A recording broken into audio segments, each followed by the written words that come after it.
yaratgan olamu inson güzel. Sen yuborgan Mustafa Qur'on güzel.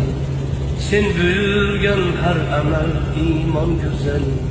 Ruhlaricha suyganing vijdon güzel. Bu güzellikler cemalingdan senin. Her işin, her sözü ahkaming büyük. Hem cezaing hem de inamin büyük. Kılganing insonga ikraming büyük. Cennetingdek dini İslaming büyük. Bu büyüklükler celalingdan senin.